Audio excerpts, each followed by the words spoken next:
Oke, kali ini saya bersama rekan-rekan saya akan membahas tentang bagaimana sistem pengendalian manajemen di PT Yakul Indonesia Persada. Sebelum saya memaparkan materi, izinkan saya untuk memperkenalkan anggota-anggota kelompok.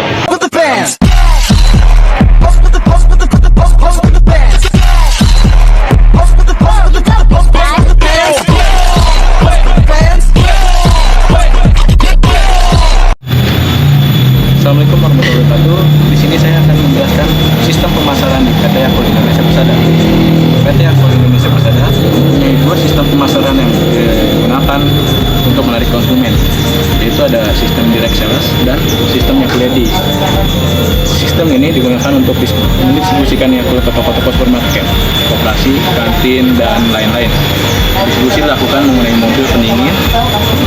Sampai Mei 2007, PT Yakul Indonesia Persada mempunyai 37 cabang atau TKU, tempat kegiatan usaha, yang melayani outlet-outlet yang tersebar di Jawa, Bali, Sumatera, Kalimantan, dan Sulawesi.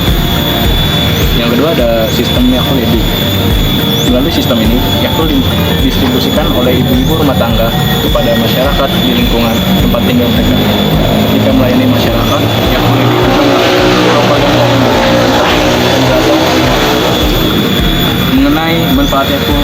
Saat ini PT Yakul Indonesia Persada memiliki kurang lebih 1.100 Yakul Ready yang tersebar di 93 center di seluruh Jakarta.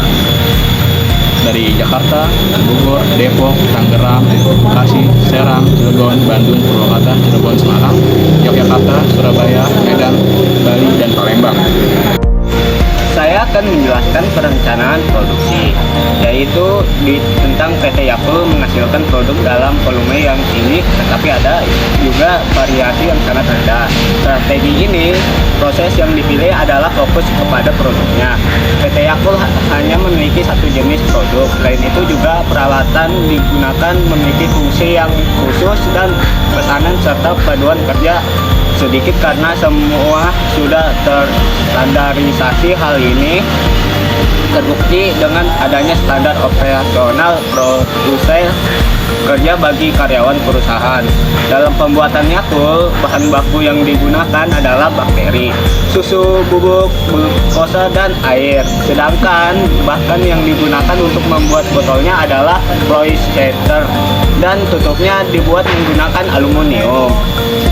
Bahan-bahan tersebut didapatkan dari berbagai macam-macam sumber, seperti misalnya air didapatkan dari mata air Gunung Gede. Untuk menghasilkan Yakul, perusahaan ini melakukan beberapa tahap proses, yaitu yang pertama adalah pembibitan. Proses pembibitan ini dilakukan secara manual. Saat pembibitan, susu bubuk disterilkan sehingga warnanya berubah menjadi warna coklat. Kemudian suhunya didinginkan dan dimasukkan ke tempat yang besar dan didiamkan selama 1 hari.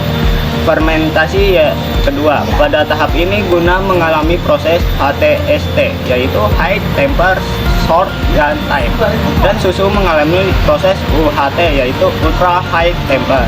Waktu penampungan saat fermentasi adalah 7 hari.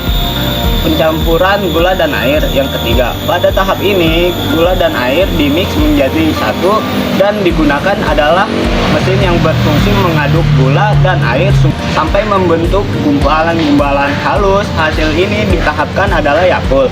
Konser kemudian dimasukkan ke blending pump dan ditambahkan air dan hasil akhirnya adalah Yakul. Ada lagi keempat, yaitu proses pencetakan botol. Proses pencetakan botol itu menggunakan 12 mesin.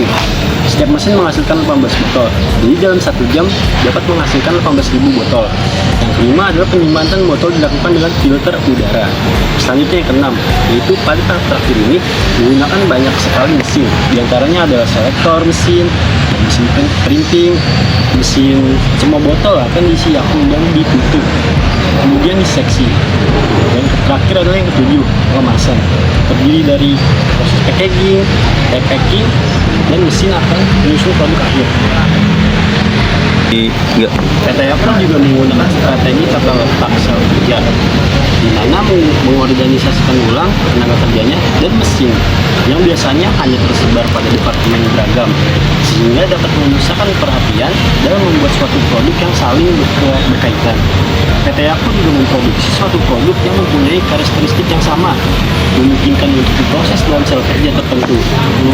Perencanaan kapasitas PT Yakult juga mempertimbangkan 4 hal, yaitu yang pertama adalah ramalan permintaan secara akurat, yang kedua adanya perubahan teknologi, yang ketiga yaitu kapasitas, tingkat operasi yang optimal, dan adanya perubahan lain. PT Yakult juga memiliki kapasitas yaitu sekitar 3.300.000 botol per harinya. Namun produksi yang dilakukan setiap harinya, PT Yakult juga berubah sesuai dengan permintaan yang ada. Yang kedua ada pengawasan mutu selama proses produksi. Pengawasan mutu selama proses produksi dilakukan oleh quality control process, yaitu melakukan sistem pengendalian mutu proses produksi secara harian dan melakukan analisa organoleptik, bahan baku, bahan dalam proses dan barang jadi pada proses produksi serta melaksanakan pengendalian mutu harian.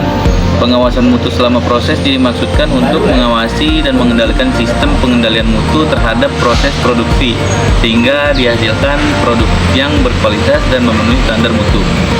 Yang ketiga ada pengawasan mutu barang jadi. Pengawasan mutu barang jadi atau akhir dilakukan oleh quality control finished good, yaitu melaksanakan sistem pengendalian mutu produk akhir dan memonitoring penyimpanan barang jadi di gudang dan melakukan pemeriksaan kualitas organoleptik dan selama disimpan. Yang 7 atau yang terakhir ada pengendalian mesin dan peralatan. PT Yakult menggunakan banyak mesin yang kompleks dalam proses pembuatannya sehingga membutuhkan dana investasi yang besar maupun biaya operasional. Untuk itu, strategi dan kebijakan pemeliharaan diperlukan agar semua peralatan yang beroperasi dalam sistem tidak mengalami kegagalan dalam pengoperasiannya. Upaya pengoptimalan pemeliharaan telah sering dilakukan. Semuanya bertujuan untuk menjaga kendalan dan ketersediaan sistem. Oleh karena itu, teknik pemeliharaan pada PT Yakult lebih banyak dikonsentrasikan pada pemeliharaan pencegahan untuk menghindari kerusakan yang lebih serius. Pada PT Yakult itu sendiri memiliki sistem sendiri untuk menjalankan sebuah mesin, yaitu memanfaatkan sebuah perangkat yang dapat mengakses mesin agar mesin tersebut dapat bekerjasama dengan baik dan teratur. Perangkat itu adalah programmable logic control. Selain itu, PT Yakult telah menjadwalkan perbaikan setiap mesin pada saat pembeliannya, yaitu sekitar 6 bulan sekali, dan juga adanya perencanaan pergantian mesin secara berkala. Selanjutnya, saya akan menjelaskan visi, misi, tujuan, moto, dan sasaran PT Yakult Indonesia Persada. Yang pertama ada visi perusahaan. Visi perusahaan adalah mengeksplorasi kemungkinan pemanfaatan bakteri berguna untuk meningkatkan kesehatan manusia. Yang kedua ada misi perusahaan. Misi perusahaan PT Yakult Indonesia Persada adalah pelopor prebiotik minuman Yakult yang sehat yang membantu dalam menjaga usus. Yang ketiga ada tujuan perusahaan. Tujuan perusahaan yang pertama adalah meraih poin dan benefit perusahaan dengan menjadi pelopor probiotik minuman sehat untuk keluarga dengan mengoptimalkan untuk pemeliharaan khusus melalui tenaga kerja dan karyawan yang memiliki komitmen terhadap perusahaan dan lingkungan. Yang kedua ada memberikan komitmen kepada konsumen untuk tetap mempertahankan misi tersebut dengan mengintegrasikan semua aspek perusahaan. Yang keempat ada moto produk.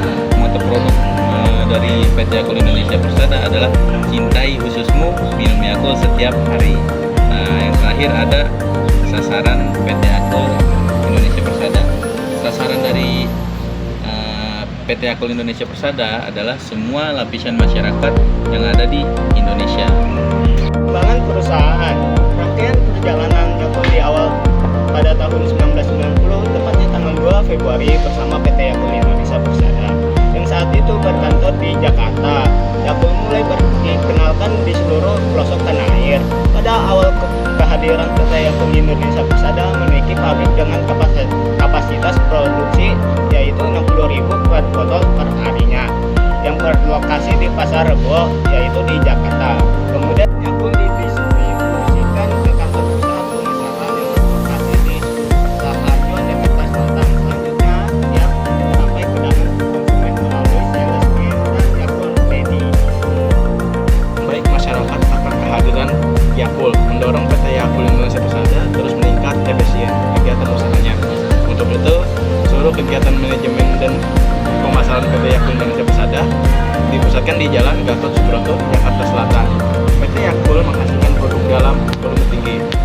varian rendah. Strategi proses yang dipilih adalah fokus pada produk. PT Yakult hanya memiliki satu jenis produk. Selain itu juga peralatan yang digunakan memiliki fungsi yang khusus dan pesanan serta panduan kerja sedikit karena semua sudah terstandarisasi. Jangan lupa minum Yakult. Aku menjaga keluargaku dengan cinta. Jangan lupa Yakultnya ya, Pak. Seperti bakteri baik dalam Yakult menjaga ususmu. Cintai ususmu. Minum Yakult tiap hari. Oke teman-teman, terima kasih sudah menonton videonya.